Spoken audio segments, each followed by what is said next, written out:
Bonsoir à vous tous. Merci à vous, Sotaya Frédéric. Et je remercie de nouveau le patronage laïque et Stéphane Gaulier de m'avoir convié à donner ces 3 conférences sur mon travail, mon parcours et mes publications. Je vous remercie également tous d'avoir bravé le froid pour être ici et par avance, je vous remercie non seulement de votre attention, mais aussi de vos questions, de vos remarques ou de vos objections dans les échanges que nous aurons tout à l'heure. Alors, ces 3 conférences, je les ai placées sous le thème des frontières, des délimitations, des partages, parce qu'il m'a semblé que c'était le fil directeur de ce que j'avais pu faire au cours de ma vie dans des registres différents. Il s'agit toujours de savoir, d'une certaine manière, où sont les frontières, quels sont les contours et peut-être comment soit les mettre en cause, soit les déplacer, soit tenter parfois de les fissurer, je dirais. La première conférence, elle a été consacrée à une frontière qui paraît cruciale, mais qui est souvent mal tracée entre le sérieux et le pas sérieux. La 3e conférence, elle portera sur les contours de l'humain, et ce sera, on vient de vous le rappeler, une conférence à 2 voix, celle de Monique Atlan et la mienne, à partir de 4 livres que nous avons publiés ensemble depuis 2012 et qui dessinent une réflexion sur la silhouette de l'homme contemporain dans l'évolution archi-rapide de l'univers technique et numérique qui est devenu le nôtre. Alors Monique m'a chargé de vous transmettre ses excuses. Elle est absente ce soir, elle sera là évidemment le 26 mars, mais elle est victime, comme je l'ai été, d'une bronchite virale, un cadeau de mes petits-enfants. Vous savez, il y a longtemps que je pense que les enfants donnent quelques satisfactions et beaucoup de microbes. Et en l'occurrence, les petits-enfants, je crois que c'est encore un autre cas de figure, mais bref, elle n'est pas là ce soir. Pour ma part, je ne tousse plus, mais vous entendez, j'ai une voix voilée. J'ai demandé que l'on monte les micros. J'espère que vous entendez bien et que la voix tiendra. Alors ce soir, je veux parler des frontières historiques de la philosophie. Une philosophie qu'on a proclamée seulement grecque, seulement européenne, alors qu'elle est, du moins à mes yeux, et je ne suis pas le seul à le penser, tout aussi bien juive, arabe, indienne, chinoise, tibétaine, japonaise, liste évidemment non exhaustive. La question de départ, ou à l'horizon finalement des propos de ce soir, ce sera où trouve-t-on de la philosophie? Est-ce seulement en Europe, en Occident? Disons que là, l'expansion de la pensée grecque puis européenne, c'est la pensée occidentale. Est-ce que c'est une singularité de cette culture? Ou est-ce que l'on trouve de la philosophie partout? Ou bien est-ce qu'on n'en trouve pas nécessairement partout, mais dans plusieurs aires culturelles, linguistiques, non occidentales? Finalement, les endroits, je dirais pour faire court, où il y a des bibliothèques, des traités argumentés, des traditions de commentaires et des disputes et des discussions avec comment dirais-je, comme arbitrage, la raison elle-même et les règles de la logique. Alors, les réponses à ces questions, elles engagent nécessairement une définition de la philosophie. Et là, ce n'est pas une mince affaire, parce que pour se demander s'il y en a quelque part, il faut savoir de quoi on parle, évidemment, et de quoi il s'agit. Je donnerai tout à l'heure quelques brèves indications sur ce point pour dire quels sont les critères auxquels, à mes yeux, le philosophique doit répondre, mais ça viendra plutôt à la fin en termes de conclusion d'un parcours qui va traverser quelques décennies de travail. Alors j'aimerais commencer peut-être par quelques mots personnels, parce qu'une recherche, y compris une recherche intellectuelle, une recherche savante parfois, c'est aussi une histoire. Alors cette histoire personnelle, je ne vais pas faire état, rassurez-vous, de mes sentiments intimes, mais plutôt je voudrais montrer comment ce trajet, qui s'est finalement poursuivi sur presque une cinquantaine d'années, qui a été jalonné de la publication de 7 volumes et de nombreux articles, des séminaires et autres, ça commence finalement par une question subjective. Et si je raconte cela, ce n'est pas parce que c'est mon histoire, mais c'est au contraire parce que j'ai le sentiment que cette trajectoire intellectuelle, elle est finalement exemplaire, non pas d'un bon exemple, mais elle est symptomatique. Elle raconte quelque chose de notre histoire collective et de notre culture commune. Et il se pourrait même que cette aventure personnelle, quand on y réfléchit, quand elle produit de l'examen philosophique à travers les travaux de recherche, il se pourrait que cette aventure parle des plis de l'histoire occidentale, de son organisation et finalement de l'histoire avec un grand H, si j'ose dire, ou de l'histoire au long cours et non pas de ma petite histoire. Avant de commencer à m'interroger sur les frontières culturelles de la philosophie et sur l'évolution de ces frontières au fil du temps, eh bien, jeune étudiant, même jeune professeur, j'étais comme tout le monde, c'est-à-dire que je ne me posais pas du tout la question. Je ne me la posais pas parce que je croyais ce que mes maîtres m'avaient enseigné. Qu'est-ce qu'ils m'avaient enseigné ? La philosophie est une invention des Grecs. Une invention, certes, sans pareil, sans équivalent, qu'on ne rencontre nulle part ailleurs. Point final, si j'ose dire, circuler, il n'y a rien à voir. Et pourquoi ? Pourquoi de bons élèves, j'en étais un, je n'ai même pas honte, ne croiraient-ils pas ce que disent leurs professeurs ? Pour quelles raisons de jeunes esprits mettraient-ils en doute la parole des professeurs ? Surtout quand cette parole est unanime. Il n'y avait pas de dissonance, il n'y avait pas de voix soupçonnant que cela n'était peut-être pas exact. Surtout, enfin, quand cette parole est fondée, non pas sur le discours des professeurs, mais sur les autorités philosophiques contemporaines, sur des auteurs présentés comme majeurs, et ces professeurs excellents répétant ce que disent des philosophes de premier plan, on ne voit pas pourquoi un doute s'immiscerait. Et comme tous ceux, donc, qui ont étudié la philosophie au XXe siècle et qui ont été formés universitairement, je n'ai rien appris, mais rien de rien, au cours de ma formation universitaire qui concerne l'Inde, ni la Chine, ni le Tibet. Il y avait, mais les philosophes juifs ou musulmans me demeuraient également tout à fait inconnus.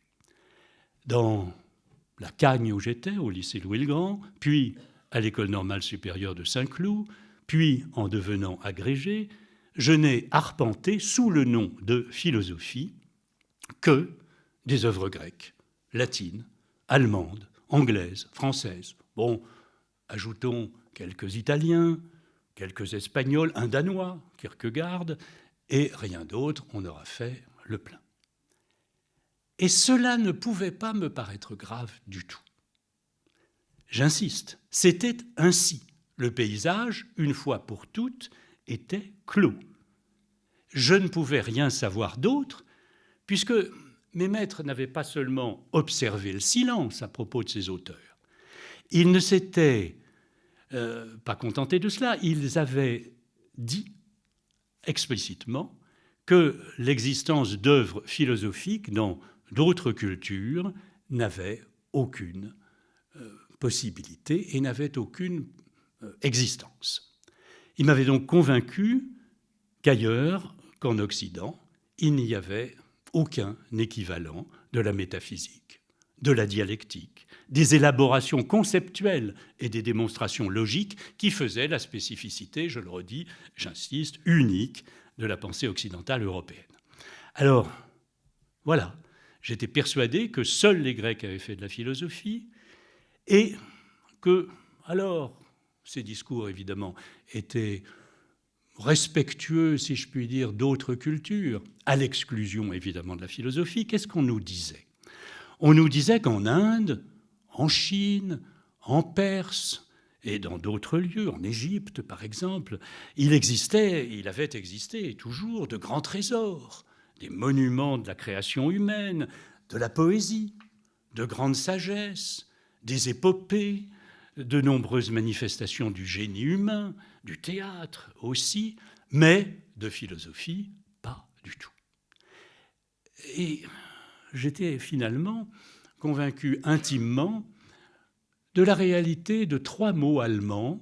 Alors si je parle allemand une seconde, c'est parce qu'il me semble qu'à cette époque-là, et ça n'est pas tout à fait fini, il y avait aussi une étrange pathologie chez les philosophes français en particulier, c'était de croire qu'il fallait des mots allemands pour dire des choses simples.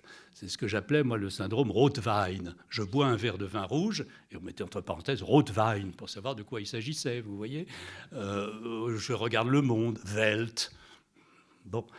Et il y a une formule allemande qui dit ça assez bien, c'est Nur bei den Griechen. Nur, rien que, seulement, bei, chez, den Griechen, les Grecs. Rien que chez les Grecs. La philosophie, évidemment. Bon. Et je n'ai découvert que plus tard que cette formule Nur bei den Griechen, on la trouve effectivement sous la plume de 3 très grands philosophes allemands, ou très célèbres. Je ne suis pas sûr que le dernier soit un grand philosophe, mais c'est Heidegger et c'est une autre affaire. Mais 3 grands auteurs dont le nom commence pour les 3 par un H, Hegel, qui parle effectivement dans les années 1810 de la philosophie comme étant, dit-il, en Grèce, le Heimat, c'est-à-dire la patrie, le sol originaire de la pensée et de la philosophie, et qui finalement utilise explicitement cette expression « Nur bei den Griechen », rien que chez les Grecs. En un temps, je vais en parler bientôt, en un temps où tout autour de lui, on s'occupe de l'Orient, des philosophies de l'Inde, et où l'époque bruisse de cette découverte. Mais Hegel, finalement, réassoit, si je puis dire, réancre la pensée dans la Grèce et elle seule, quand il s'agit en tout cas de philosophie.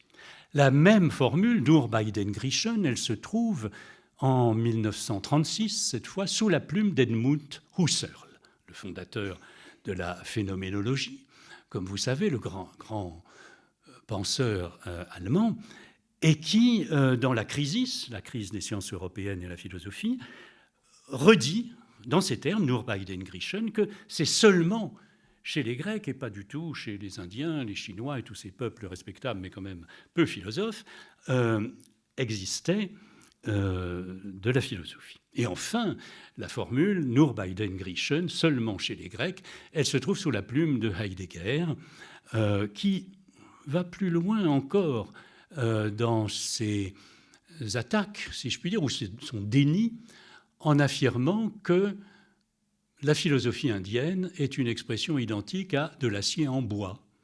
Vous voyez, c'est-à-dire c'est une contradiction, alors que philosophie grecque, et a fortiori européenne, serait une tautologie. Quand vous dites philosophie grecque, vous dites 2 fois la même chose, et quand vous dites philosophie indienne, c'est comme acier en bois, ou je dirais, en termes plus logiques, cercle carré, vous dites quelque chose de rigoureusement inexistant parce que incompatible. Voilà où s'est passée ma jeunesse. Alors comment en suis-je sorti ? Comment en suis-je sorti ? Parce que comment échappe-t-on à ce genre de choses ? Je dirais par nécessité ou par hasard, ça je ne sais pas, mais sûrement pas par une décision initiale. Je ne me suis jamais dit, cela est peut-être faux, alors allons voir. Non, je ne crois pas qu'on sorte de ce type de cercle de manière volontaire. On ne décide pas.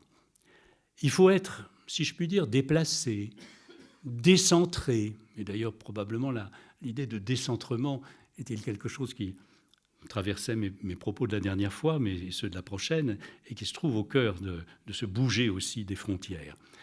Il faut être décentré par un événement, je crois. Et le décalage, le décentrement, il s'est produit pour moi, j'avais une 30aine d'années. J'étais professeur, j'étais déclaré bon pour la philosophie, estampillé, tout ça.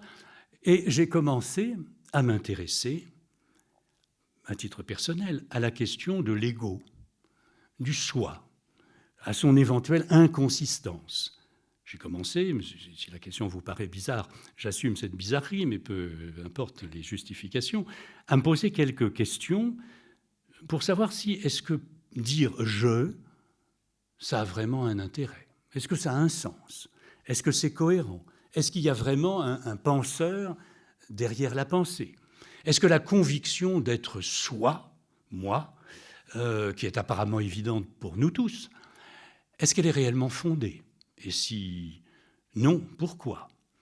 Et je vous avoue n'avoir pas trouvé beaucoup de matériaux dans ce que je connaissais à peu près, les corpus philosophiques. Il y a un peu de David Hume sur ces questions, il y a un peu de Nietzsche, mais bon. Et puis, de fil en aiguille, et là il y a des parts évidemment de hasard, en cherchant, il m'est arrivé de découvrir les textes de logiciens bouddhistes, peu importe leur nom, mais enfin pour mémoire, c'est Nagarjuna, qui est un très grand logicien dont je dirai peut-être quelques mots tout à l'heure, Vimalakirti, Santarakshita, des gens traduits en français. Je ne suis pas parti dans un monastère ou je ne sais où pour traduits en français, présents en bibliothèque, qui décortiquaient ces questions et d'une manière non seulement impressionnante, mais microscopique, extrêmement détaillée, longue. Et de proche en proche, j'ai lu ensuite des traités de logique et de métaphysique indiens traduits du sanskrit en français. Et là, ça a été un premier choc. Un premier choc parce que, indépendamment même de mes préoccupations personnelles, la première chose que j'ai constatée, c'est que il y avait des bibliothèques entières qui appartenaient de plein droit, avec sans doute des singularités propres, je ne sais pas la même chose exactement, qu'Aristote ou d'autres, mais qui appartenaient de plein droit au champ de la pensée philosophique. J'ai appris un peu de sanskrit, j'ai commencé à fréquenter et à lire beaucoup de spécialistes, j'ai suivi des cours, j'ai tenté de commencer à m'orienter, et là, j'ai découvert des océans de textes, des centaines de traductions préexistantes, de traités théoriques, où je trouvais tout ce qu'on m'avait appris à être normalement de la philosophie, c'est-à-dire des démonstrations argumentées, des distinctions conceptuelles très élaborées entre des notions, des concepts très sophistiqués aussi, des spéculations à n'en plus finir sur, par exemple, la nature de la réalité, la définition du temps, la définition de l'espace, les caractéristiques du désir, de l'action humaine, de l'éthique. Et j'avais beau chercher, je ne voyais pas du tout ce qui pouvait distinguer ces traités de ce qu'on m'avait appris à nommer philosophie. Sauf, évidemment, qu'ils n'étaient pas grecs, ni européens.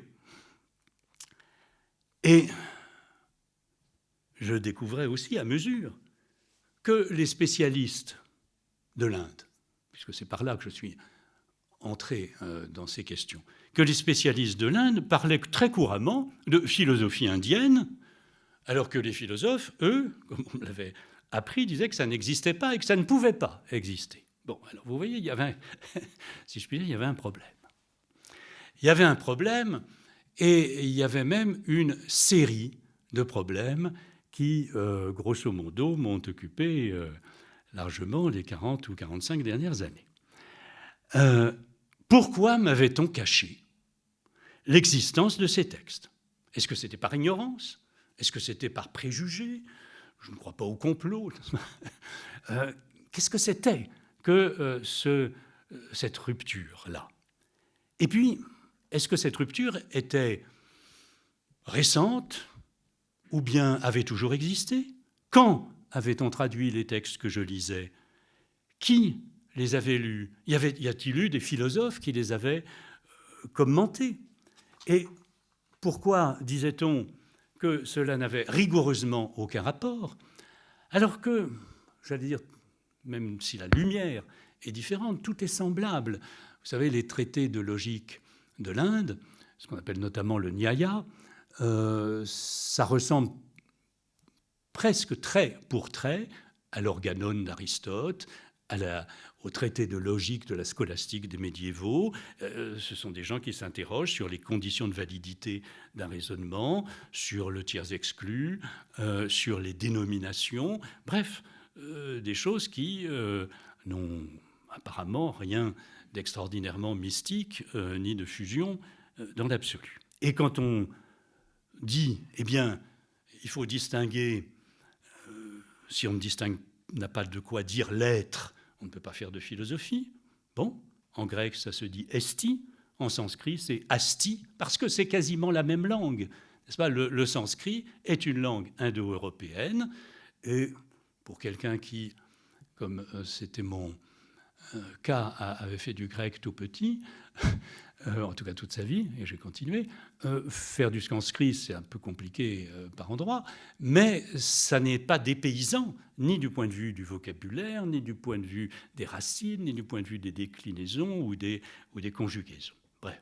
Et je ne suis pas devenu un spécialiste de cette langue, j'en ai fait juste un petit peu, je ne veux pas me couvrir de compétences que je n'aurais pas. Mais simplement, c'est esti, il est, et asti, et vous voyez bien, la question de l'être et du non-être, elle se pose constamment en Inde, celle de l'être et du néant aussi, du vide et du plein, enfin bref. Alors la question qui s'est imposée pour moi, qui est devenue même, je dirais, lancinante, c'est pourquoi donc m'avait-on masqué tout cela, affirmé que ça n'était pas. Alors, encore une fois, ce que j'ai voulu faire à ce moment-là, c'est comprendre comment ça s'était mis en place historiquement. Et j'ai consacré pas mal d'années à ces questions, mes 2 livres. Le premier s'intitule « L'oubli de l'Inde », où il voudrait, pour essayer de comprendre comment on avait découvert l'Inde en Europe, comment les Européens s'étaient même d'abord enthousiasmés pour les systèmes philosophiques indiens, je vais vous en dire quelques mots, avant que tout ne se referme. Mais il fallait donc comprendre comment ça s'était ouvert, si je puis dire, installé un moment, refermé ensuite, jusqu'à la situation que je vous ai décrite précédemment. Et puis il fallait peut-être une hypothèse explicative, celle que j'ai choisi de suivre. Je ne dis pas que c'est la seule, je n'ai pas les clés définitives de tous ces phénomènes. J'ai juste essayé de faire sérieusement un peu d'histoire des idées et donc d'histoire des frontières. L'hypothèse, c'est que c'est la découverte du bouddhisme qui est postérieure à celle de l'Inde, qui est très différente dans ses modalités, qui a été le tournant, qui a changé l'imaginaire européen et qui a, d'une certaine manière, évincé ou chassé l'Inde en particulier de la scène philosophique. Alors je vais dire quelques mots, si vous voulez, de chacun de ces 2 livres, pas pour commencer, mais pour poursuivre. Je voudrais avant dire quelques mots de bref hommage à Michel Foucault. Parce que finalement, si je dois à quelqu'un une méthode de travail, c'est à lui. Il se trouve que je l'ai fréquenté et nous nous sommes connus à une brève période, en 74 et 75. Je ne suis pas foucaldien, je ne suis pas un disciple ni un spécialiste de l'œuvre de Michel Foucault, que j'ai quand même lu d'assez près, mais j'en ai retenu pour mon travail 2 principes, 2 fils directeurs. Le premier, je vais essayer de dire ça de façon très simple, c'est que tout est dit. Tout est dit, imprimé, conservé, il suffit d'aller voir. Il suffit, il n'y a pas besoin de prendre des textes et puis de se mettre à les interpréter en cherchant des faces cachées ou des secrets qui résideraient quelque part dans les textes. Il suffit d'aller se retrousser les manches et bravement dépouiller de l'archive. Les archives, les bibliothèques, elles contiennent, et ça Foucault, je crois, était le maître dans ce domaine, elles contiennent en clair tous les discours explicites dont on a besoin. Et il faut savoir, en l'occurrence, je voulais savoir, ce que les philosophes ont dit de la Grèce, de l'Inde, au moment de la découverte du sanskrit. Et je voulais essayer, sans parler de généalogie, d'archéologie, tout ça, c'est des grandes étiquettes et peut-être un peu de baratin, mais j'en sais rien. Je voulais simplement faire de l'histoire des idées. Et aller chercher, et là il faut du temps, de la patience, un peu de détermination, des textes obscurs, lire tous les petits écrits du XIXe siècle, de philosophes oubliés, d'académies savantes, de sociétés de réflexion, etc. Tous les relais de la culture. Ça m'a... Effectivement, j'ai fait d'autres choses, mais ça m'a pris du temps. Et je me suis intéressé d'abord à la manière dont les Européens avaient découvert les doctrines indiennes. Et comme disait mon arrière-grand-mère, qui avait cette expression fréquente, quelle ne fut pas ma surprise? Quelle ne fut pas ma surprise de constater l'enthousiasme, je dis bien l'enthousiasme, la fièvre, dont j'ignorais tout, avec laquelle l'Europe intellectuelle, pensante, philosophique et plus largement littéraire et culturelle s'était enflammée pour les pensées de l'Inde à la charnière du XVIIIe et du XIXe siècle.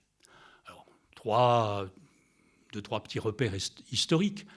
Au XVIIIe siècle, encore, on imagine, Voltaire dit ça par exemple, que le sanskrit est une langue perdue. Vous savez, le sanskrit, c'est la langue sacrée des textes de l'Inde, c'est dans cette langue qu'ont été rédigés les Védas, mais aussi tous les traités philosophiques indiens. Et Sonra, par exemple, écrit encore qu'au XVIIIe siècle, ça a existé, mais on ne sait pas où le trouver. Voltaire répète ça. Tout le monde pensait en Europe, jusqu'au siècle des Lumières, que c'était quasiment une langue mythique, si vous voulez. Bon.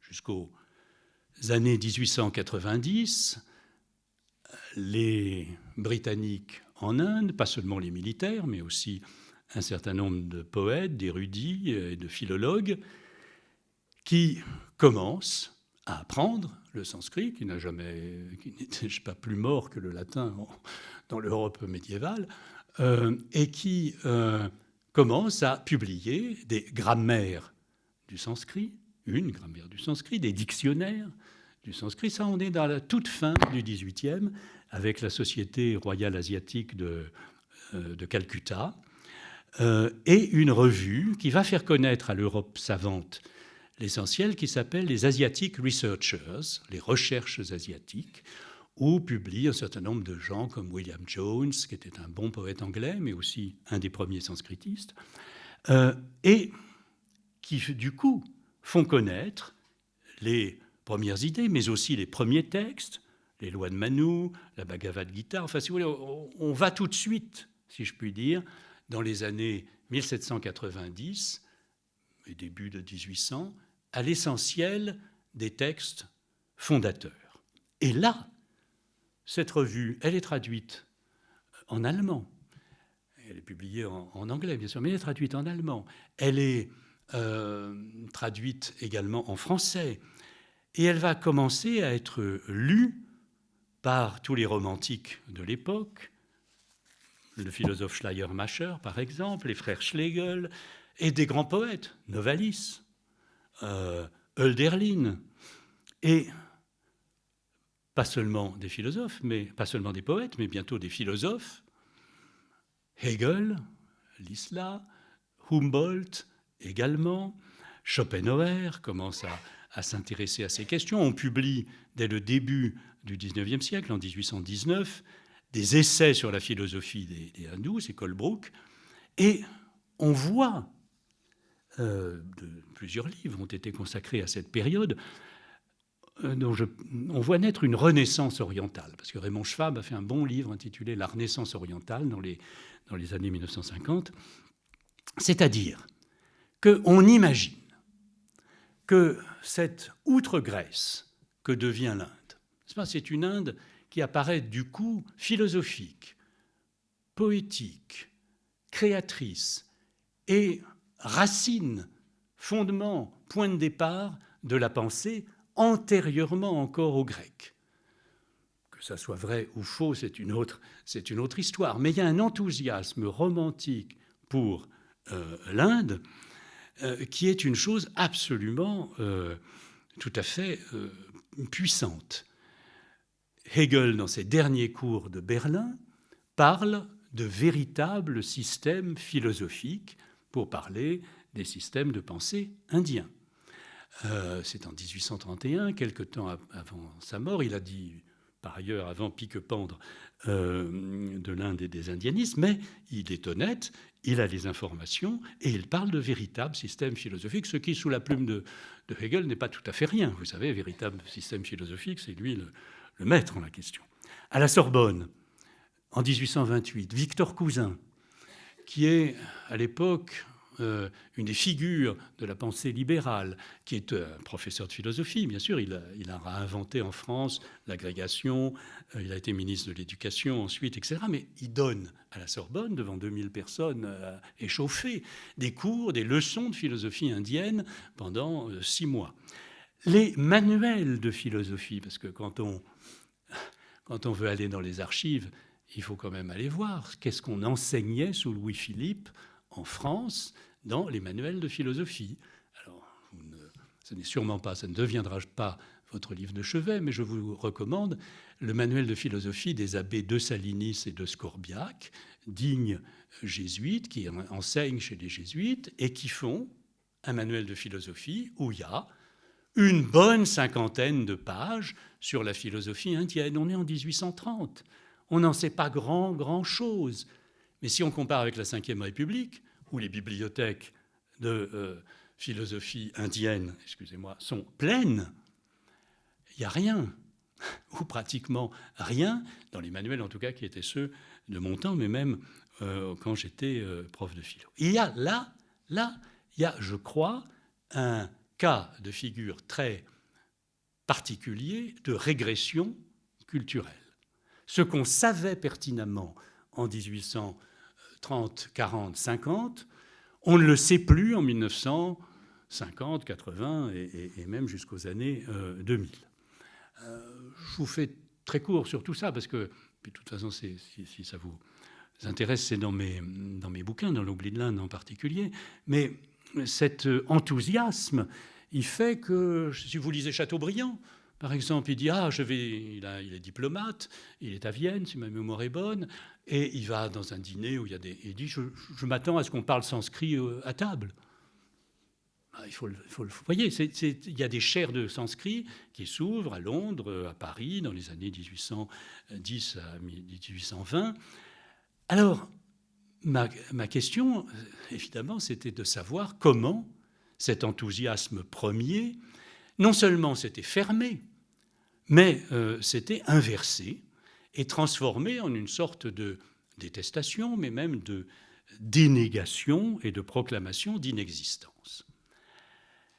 Et c'est là que j'ai publié ce petit livre que vous pouvez trouver en poche maintenant en point-seuil, L'oubli de l'Inde, une amnésie philosophique. Et il développait une hypothèse, c'est que c'était la découverte du bouddhisme qui avait changé la donne.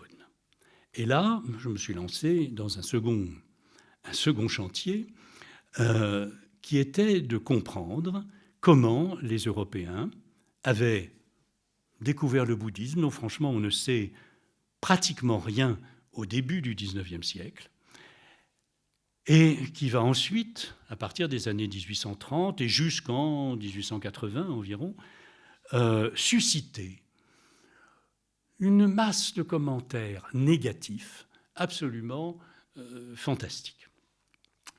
Alors, reconstituer la découverte du bouddhisme, c'est, si vous voulez, c'était une première chose, un peu historique, et puis ensuite comprendre quelle logique avait animé la lecture des textes bouddhiques quand ils ont été connus, lecture par les philosophes européens, et dans quelle mesure ça avait pu contribuer à cette éviction de l'Inde de la scène philosophique, comme si elle était passée, je crois que pas excessive, parce qu'on peut, si on met des citations en regard, on est passé du paradis à l'Inde et la ressource possible pour notre avenir, à une sorte d'enfer qui disait que les bouddhistes étaient à peine des êtres humains et qu'on pouvait se demander comment leur discours pouvait tenir.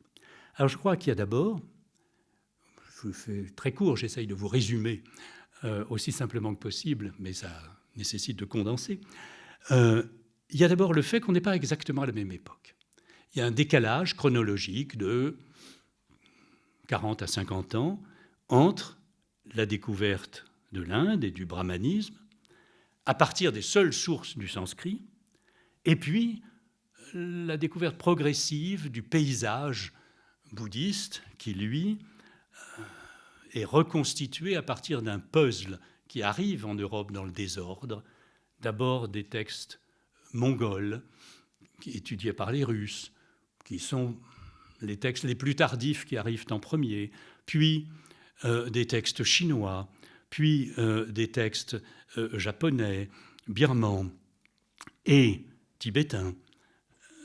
Mais ce puzzle de langues, d'abord c'est plusieurs langues et plusieurs disciplines au lieu du sanskrit seulement, c'est ensuite, dans un désordre chronologique, toute une mosaïque, si j'ose dire, à reconstituer pour prendre progressivement conscience de singularités philosophiques des pensées bouddhistes qui sont beaucoup plus déconcertantes, d'une certaine manière, pour l'Europe de cette époque que l'Inde elle-même. Et j'ai donc essayé de lire, il y a un temps, ça m'a pris pas mal d'années aussi, je crois bien, à peu de choses près, avoir lu tout ce qui s'est écrit au XIXe siècle sur le bouddhisme. Rassurez-vous, ça fait quelques centaines de volumes, pas plus, mais voilà, il fallait essayer de décortiquer tout cela. Alors, il y a bien sûr aussi, là-dedans, dans ce corpus, il y a des pages de Hegel, qui parle du bouddhisme à la fin de sa vie, de Schopenhauer, qui en parle énormément, et qui dit même que... en fait, si vous voulez, Schopenhauer ne dit pas « je suis bouddhiste », il dit « les bouddhistes sont schopenhaueriens ». Enfin, c'est ça. Ils ont pensé avant moi ce que je pense. Mais aussi, parmi les philosophes français, il y a Renouvier, il y a Ernest Renan et bien d'autres. Et sur cette configuration particulière, dont je vais vous dire quelques mots, j'ai soutenu ma thèse qui était de la découverte du bouddhisme et la philosophie européenne de 1830 à 80, puis je suis entré au CNRS pour poursuivre sur cette thématique. Et j'ai publié après, en 97, un livre intitulé « Le culte du néant, les philosophes et le Bouddha ». Et le culte du néant, c'est une expression de Victor Cousin pour désigner le bouddhisme. Ce qui caractérise, si vous voulez, l'ensemble de ces discours, ce que Foucault appellerait une configuration discursive, c'est-à-dire un ensemble, si vous voulez, de discours très différents, les uns orientalistes, les autres philosophiques, les autres un peu de culture générale ou de revue grand public. Cette configuration d'ensemble, elle a un point commun, elle a un fil directeur, j'ai envie de dire un moteur, c'est de penser le bouddhisme comme un nihilisme. Penser le bouddhisme comme un nihilisme, comme quelque chose qui contrevient à toutes les évidences occidentales. Contre la croyance en Dieu, un bouddhisme qui est présenté comme athée, contre le principe des monarchies que l'Europe a affectionné jusqu'au XVIIIe siècle, un bouddhisme présenté comme démocrate, voire subversif, et surtout nihiliste, parce que transformant tous les principes en vide et voulant, croit-on, tout ça sont des contresens, mais ce qui est intéressant, si vous voulez, c'est l'histoire de ces contresens à travers le XIXe siècle. La construction, ce qui m'a intéressé, et nous l'avons oublié, hein, évidemment, nous avons généralement l'idée que le bouddhisme est très gentil, ou en tout cas que les Tibétains sont et le Dalai Lama des puits de sagesse, et tout ça, on a plutôt une image positive. Mais je me suis aperçu que le XIXe siècle, si vous voulez, avait construit un épouvantail. Un épouvantail, une véritable image négative, et un bouddhisme imaginaire, évidemment, mais qui parle, et c'est ça qui est intéressant, beaucoup plus de l'Europe et de ses questions que du bouddhisme réel. C'est une surface de projection, si vous voulez. L'Europe commence à se déchristianiser au XIXe siècle, après la Révolution française. Elle fait du Bouddha une figure de l'athéisme. Elle commence à être travaillée par les révoltes ouvrières et démocratiques. Elle fait du Bouddha quasiment un partageux, vous voyez. Alors pourquoi, comment ça se met en place, ce genre de contresens? C'est parce que, historiquement et réellement, le Bouddha a refusé l'héritage des castes du brahmanisme d'un point de vue spirituel. C'est-à-dire qu'il n'était pas utile d'être un brahmane et d'être réincarné en brahmane de la caste des lettrés supérieurs pour entrer dans sa communauté.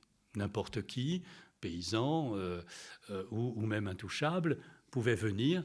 Il ne met pas en cause les castes socialement, mais spirituellement, pour venir avec moi, tu n'as pas besoin de montrer d'où tu viens socialement. Et ça a été, dans l'Europe, pensé comme une sorte de,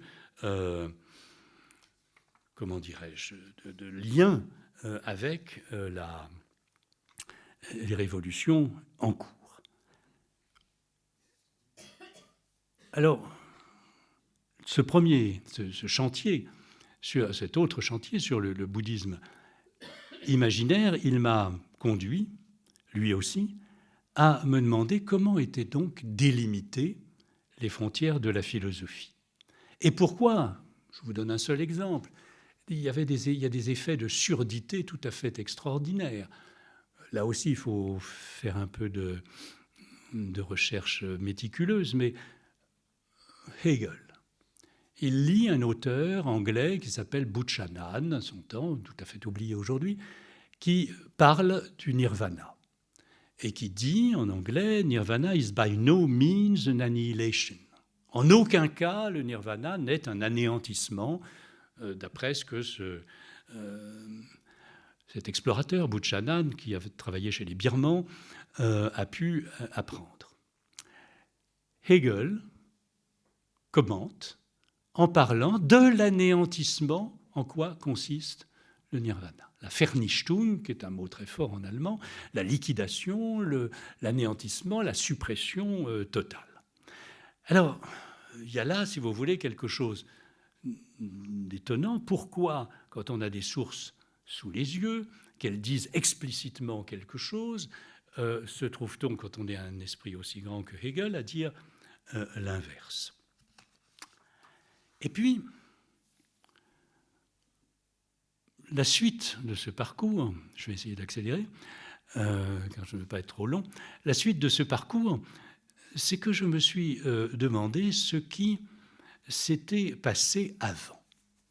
J'ai essayé de remonter, si vous voulez, les siècles ensuite, parce que, après tout, là, je vous ai décrit un paysage du XXe puis du XIXe siècle, mais est-ce que la philosophie était considérée comme seulement grecque au XVIIIe, à la Renaissance, dans l'Antiquité?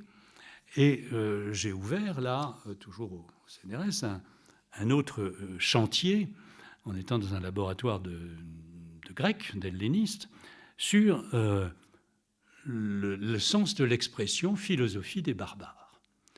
Alors, barbare au sens pas du tout péjoratif. Barbare pour les Grecs, c'est tout simplement les autres. Le monde se divise en grec d'un côté, barbare de l'autre, grec et non grec, c'est la totalité de l'humanité. Et barbare est un équivalent de étranger, qui n'est pas du tout péjoratif, parce qu'il y a parmi ces étrangers des gens extraordinairement savants et respectables que les Grecs de l'Antiquité, et à leur suite bien d'autres occidentaux ont respecté, comme les Égyptiens, comme les Perses, les mages de Chaldée, etc. Bref, est-ce que la philosophie des non-grecs avait été aperçue, et si oui, quand et comment? Alors, je me suis lancé dans la lecture des histoires de la philosophie à l'âge classique, et en particulier, il faut revenir en bibliothèque, un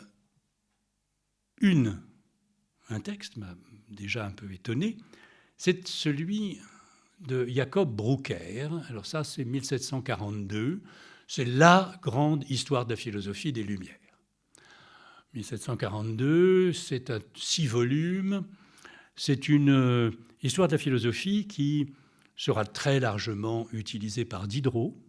L'article de l'encyclopédie Philosophie des barbares de Diderot, il vient directement des textes de Jacob Brucker, qui est lu et utilisé par Kant, par Hegel, par Goethe. Enfin bref, c'est une référence absolument majeure. Et qu'est-ce qui ouvre cette histoire en 6 volumes, cette histoire de la philosophie? 350 pages, intitulée Philosophia Barbara, c'est-à-dire philosophie non grecque, philosophie barbare, et qui est consacrée au système de pensée des Perses, des Indiens, des Chinois. Ce qui veut dire que, encore au XVIIIe siècle, tout le monde trouve absolument normal qu'il y ait de la philosophie ailleurs que chez les Grecs. Et là, j'ai commencé non seulement à m'amuser, mais à jubiler un peu. Donc, vous voyez, ces philosophies, dont bientôt le XIXe et les modernes du XXe diront qu'elles n'existent pas.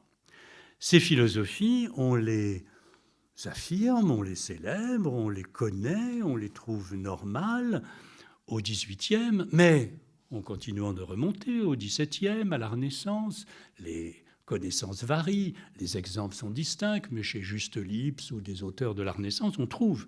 Voilà, je ne vais pas vous assommer de trop d'auteurs et de références. Simplement, je me suis ensuite posé la question, et les Grecs? Qu'est-ce que les Grecs, après tout, en disaient, en pensaient? Est-ce qu'ils se sont considérés eux-mêmes comme seuls inventeurs et seuls praticiens de la philosophie, ou pas? Eh bien, je crois que je peux mettre au défi quiconque, sauf si ce serait une découverte, mais ce serait un seul texte, je ne crois pas qu'il y ait un seul texte où des Grecs affirment qu'ils sont les seuls détenteurs de la philosophie. Au contraire, ils appellent philosophes les prêtres égyptiens. Ils appellent philosophes les mages de Chaldée. Ils appellent philosophes, quand ils les découvrent, les ascètes nus de l'Inde, ce qu'on appelle les gymnosophistes, qu'ils connaissaient, parce que l'expédition d'Alexandre s'est arrêtée sur l'Indus. Il y a plein d'historiens, ce qu'on appelle les historiens d'Alexandre, Onésicrite et d'autres, qui voyagent avec Alexandre, qui rencontrent.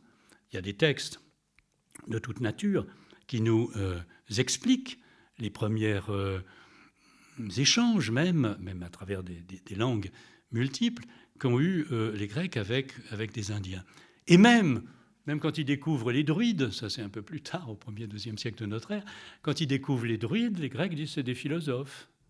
Alors, vous voyez, la distinction que nous faisons, philosophes grecs, ailleurs, ce qu'on veut, mais en gros des sages qui sont respectables, mais qui ne sont pas des philosophes, eh bien, ou bien philosophie uniquement rationnelle, et puis de l'autre côté, des mystiques, des spiritualités et tout ce qu'on veut, ça, c'est notre catégorie, d'accord? Mais elle est parfaitement, totalement étrangère au grec. Le mot grec qui dit sophos, il dit à la fois sage et savant. C'est la même chose. Si tu es savant, c'est aussi que tu es sage parce que tu as été transformé. Bon. Parce que tu sais. N'est-ce pas? Il y a un passage du Gorgias, par exemple, tout à fait curieux, pour pour ceux qui s'en souviennent, où Socrate, qui affronte Calliclès, qui lui fait l'éloge de la violence, du tyran, etc., dit à cet adversaire au bout d'un moment, tu dis ça parce que tu ignores la géométrie. Mais on ne voit pas du tout le rapport entre le fait de n'être pas gentil comme l'est Calliclès et puis d'ignorer la géométrie. Non. Si tu savais la géométrie, ça veut dire si tu étais savant en logique, alors tu serais aussi un meilleur homme en éthique. Vous voyez, le sophos, c'est celui qui est amélioré. C'est plus du tout notre façon de voir, mais c'est comme ça que les Grecs pensent. Alors, évidemment, moi je veux bien, quand on a dit tout ça, on peut toujours affirmer que les Grecs se trompaient, qu'ils n'avaient pas la moindre idée de ce qu'est la philosophie et que nous le savons, mais il faudrait tirer les conséquences de tout ça. Donc, vous voyez, la proclamation d'une philosophie uniquement grecque, elle ne se rencontre pas dans les histoires de la philosophie avant le XIXe siècle, et elle ne se rencontre pas non plus dans l'Antiquité. Je pourrais, si ça vous intéresse, même vous citer, il y a beaucoup de textes. Il y a un texte très connu que vous avez peut-être dans votre bibliothèque, celui de Diogène Laërce, Doctrine et opinion des philosophes illustres. C'est en poche, c'est un des manuels de philosophie de l'Antiquité les plus utilisés encore aujourd'hui. Et Diogène Laërce, si on veut bien le lire, première phrase. On dit que la philosophie a commencé chez les barbares. Ah bon ? Qui a dit ça? Alors, quand on regarde, c'est Sotion, c'est des bons. Mais vous voyez, c'est-à-dire que les Grecs, tout à fait normalement, n'ont pas de difficulté avec l'idée qu'il y a de la philosophie ailleurs, qu'ils n'en sont pas, ils peuvent en être, si vous voulez, les meilleurs représentants d'une certaine manière, les meilleurs acteurs, mais ils n'en sont pas nécessairement les inventeurs, ils n'en sont pas les dépositaires, ils n'en sont pas les propriétaires exclusifs. Ça, je ne vois pas où on trouverait cela dans la philosophie. Même un auteur que j'aime beaucoup, qui est Lucien de Samosate, c'est quasiment le Voltaire de l'Antiquité, si vous voulez. C'est souvent très drôle. C'est des scénettes, c'est drôle comme Offenbach par moment, vous voyez. C'est très drôle, Lucien. Et il écrit un texte qui s'appelle « Les fugitifs », où Philosophie, fille de Zeus, rentre sur l'Olympe. Elle n'est pas contente du tout. Elle dit « J'ai plein d'ennuis. Ils ne m'écoutent pas, les Grecs. » Ah bon ? Et alors, qu'est-ce que tu as fait depuis que tu as quitté l'Olympe, lui demande son père. « Eh bien, je suis d'abord allé chez les Indiens. » répond-elle. Et ils sont tous descendus de leur éléphant pour m'écouter. Je cite de mémoire, mais c'est bien le sens du texte. Vous voyez, alors on peut dire que ce sont juste des... Mais c'est ça que la plupart des Grecs ont en tête, des choses qui ne sont pas du tout ni arrogantes, ni exclusives, ni discriminantes, si je puis dire, envers d'autres formes de philosophie que celles qu'ils ont développées. Alors vous voyez bien que, pour finir, j'ai 2 points encore à aborder. Je voudrais d'abord dire qu'est-ce qu'on va appeler philosophie, si on en est là. Parce que si ça n'est plus seulement ce qui est grec, si ça se trouve finalement en des lieux et dans des contextes, et dans des traditions, et dans des langues, et dans des cultures distinctes. C'est quoi au juste? Quelle définition, alors, à mes risques et périls, quelle définition pourra-t-on retenir? Je vois 3 critères. D'abord, on peut appeler philosophique une pensée qui est constituée principalement, voire uniquement, par une activité de réflexion, pour chercher la vérité de manière logique. Ça, c'est un premier et large critère. C'est-à-dire que ça élimine, évidemment, tout argument d'autorité. Ce n'est pas vrai parce que c'est dans tel texte. Un grand Indien comme Shantarakshita, qu'on connaissez peut-être sous le nom de Shankara, oui, dit... Si les Védas, leur texte sacré, disaient que le feu ne brûle pas, il faudrait dire qu'ils ont tort, évidemment. C'est-à-dire, il y a, si vous voulez, un primat accordé à la recherche logique sur la révélation, sur l'autorité, sur le recours aussi à l'intuition, où c'est pas vrai parce que je l'ai découvert dans mon fort intérieur, ou que ça m'est apparu, ou non. Ça se montre. Et ça se montre logiquement et par des preuves, soit matérielles, mais soit avant tout logiques. Et la deuxième caractéristique, c'est que, j'appelle moi philosophie, un discours ou philosophique qui met en œuvre des procédures logiques pour valider, mais aussi pour invalider certaines des réponses possibles à une question. Tu dis que c'est comme ça, je vais te montrer que tu as tort. En gros, ça, c'est un dispositif philosophique, c'est-à-dire il faut être en mesure de rejeter certaines réponses pour des raisons argumentées et contraignantes pour l'adversaire lui-même. Ça veut dire que, si vous voulez, qu'il y a des disputes. Il n'y a pas, je ne connais pas de tradition philosophique où il n'y ait pas de disputes, de débats, de désaccords, de dissensus. Si tout le monde est d'accord, c'est une religion, et encore, c'est une sagesse, si on veut, c'est sûrement pas une philosophie. Et puis, la troisième caractéristique, c'est que cette recherche, à la fois réflexive, logique, elle s'exerce sur des notions ou sur des règles de la pensée, envisagées dans leur plus grande généralité. Comment démontre-t-on? Quelle est cette notion?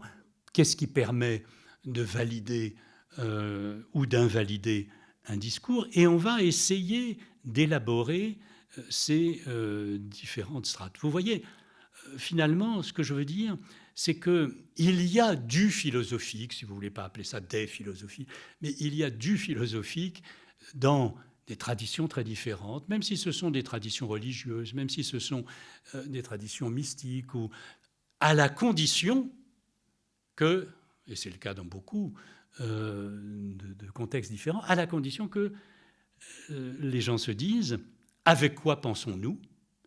Comment pouvons-nous l'étayer ? Est-ce que ça tient la route quand on l'examine ? Si on a une pensée opposée, comment va-t-on démontrer ou établir sa fausseté ? Je voudrais, pour ne pas excéder le temps de parole et laisser la place à vos questions, je voudrais simplement conclure, et je reviendrai si vous voulez sur des points, mais je voudrais conclure sur quatre remarques ou quatre petits préceptes qui peuvent nous servir si on les garde en tête pour la suite. Qu'est-ce qu'il faut faire finalement ? Il me semble qu'il faut d'abord réouvrir la philosophie, c'est-à-dire cesser de l'imaginer comme une entreprise unique, qui serait définie seulement par la forme qu'elle a prise en Europe. Et il s'agit finalement de commencer à la voir dans sa diversité, dans ses paradoxes, dans ses impasses, éventuellement dans ses tensions. Si vous voulez, il y a de la philosophie dans des modalités d'usage de la raison. Tous les êtres humains sont doués de raison. Il n'y a pas de civilisation où un cercle carré est une chose concevable. Un cercle carré, ça, c'est un objet non pensable, quel que soit. Mais il peut y avoir des pensées où on vous dit « Ah, le cercle carré, on n'en connaît pas, mais ce n'est pas impossible dans une phase ou un secteur du réel qui nous échappe. » Bon. Vous voyez, et là, c'est des usages de la rationalité qui vont être mis en œuvre, et une rationalité qui, grosso modo, obéit toujours à peu près aux mêmes règles universelles, mais avec des buts différents, avec des horizons distincts, avec au besoin même des visées qui ne seront pas toujours les mêmes. Ma deuxième remarque, pour terminer, c'est qu'il faut pas seulement ouvrir la philosophie, mais il faut se méfier de la pureté. Il faut se méfier de la pureté J'en avais parlé un peu à propos de Platon la dernière fois, mais vous voyez, on ne peut pas dire parce que c'est un auteur religieux, je pense à beaucoup de grands musulmans, ou bien parce que ça s'inscrit dans une tradition qui n'est pas celle de la rationalité occidentale pure et dure, etc. Alors ça n'est pas philosophique. Si, c'est dans d'autres contextes, mais avec des modalités, si on tient les 3 critères que j'ai mis en lumière, qui sont celles du philosophique. Et pouvoir répondre aux objections, pouvoir mettre à l'épreuve les outils dont on se sert, pouvoir réfuter des thèses adverses, ça se trouve finalement dans beaucoup de cultures. Et faire croire que la philosophie n'est que grecque, il me semble que c'est enfermer la pensée et en quelque sorte l'appauvrir. Et puis, il faut, je crois, garder en tête alors quelques repères très simples. Ça, c'est des choses que j'avais mises au point à mon propre usage pour m'y repérer, mais qui peuvent vous servir. Il faut distinguer dans tous les débats que l'on peut avoir sur les philosophies ailleurs, il faut distinguer la langue dans laquelle elles se développent et savoir si elles ont été en relation ou pas avec la pensée grecque et la pensée européenne. Vous voyez, ce que je veux dire, c'est ceci. Il y a la langue grecque est une langue indo-européenne. Le sanskrit aussi. Ils sont cousins. Mais l'Inde n'a pratiquement jamais rien su, ni de Platon, ni d'Aristote, ni des développements de la Grèce. Donc, la langue est cousine, mais les traditions de pensée sont distinctes et d'une certaine manière non mêlées. La langue hébraïque et l'arabe, qui sont toutes les deux des langues sémitiques, sont très différentes du point de vue de leur syntaxe, de leur grammaire, de leurs racines et de leur vocabulaire des langues européennes. Et pourtant, ils ont été, et juifs et arabes, en contact très direct avec les Grecs. Les musulmans ont traduit Aristote ou Platon, et les ont commentés. Et donc, vous avez là des parties, si j'ose dire, de la philosophie même européenne, qui se sont écrites en hébreu ou en arabe au Moyen-Âge, avec souvent des distorsions, des changements. Mais vous voyez, là, il y a filiation et transmission de concepts et d'œuvres dans des langues et des contextes aussi intellectuels qui changent le commentaire ou l'interprétation. Et puis, il y a des langues et des traditions, comme je pense à la Chine ou au Tibet, qui sont dans des langues complètement différentes des langues indo-européennes, sans transmission ni écart. C'est à partir seulement du XVIIIe ou du XIXe siècle que Chinois, Japonais et l'ensemble de l'Asie a entendu parler de la philosophie grecque ou de la rationalité occidentale. Et donc, je pense que c'est très simple de se dire ça, mais ça clarifie un petit peu les débats, de se dire, est-ce que on est dans une sorte de filiation, de proximité linguistique ou d'écart, et est-ce qu'on est dans une filiation historique où des œuvres se sont transmises ou non. Et puis, je terminerai sur une dernière remarque, c'est qu'il faut finalement accompagner, autant que faire se peut, le changement qui est en cours. Le changement qui est en cours parce que la situation que j'ai décrite et tenté d'analyser, elle bouge. Ce n'est pas du tout la même aujourd'hui qu'au temps lointain où j'étais jeune.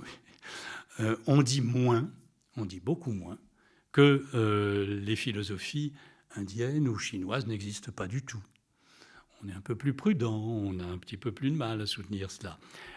Et puis surtout, il y a une multiplication des collections, des publications.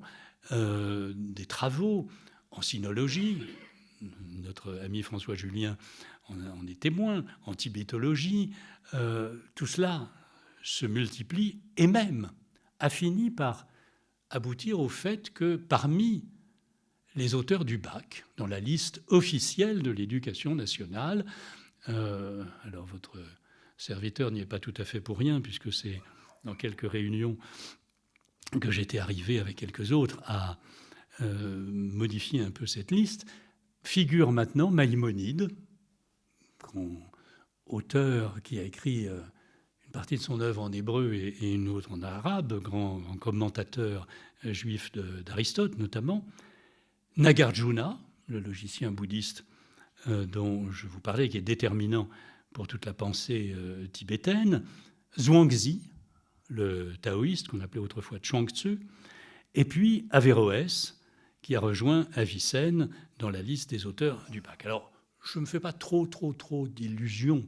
Je ne crois pas que mes collègues professeurs de philosophie s'en soient emparés pour faire des cours. Mais le fait qu'ils puissent le faire, le fait que ça figure officiellement dans la liste, c'est un petit pied dans la porte, si vous voulez, et c'est une fin, le début d'une fin de cette exclusion. Et voilà, donc simplement ce que, avant de vous donner la parole, je voulais vous dire, c'est continuons à faire bouger les frontières. Je vous remercie beaucoup.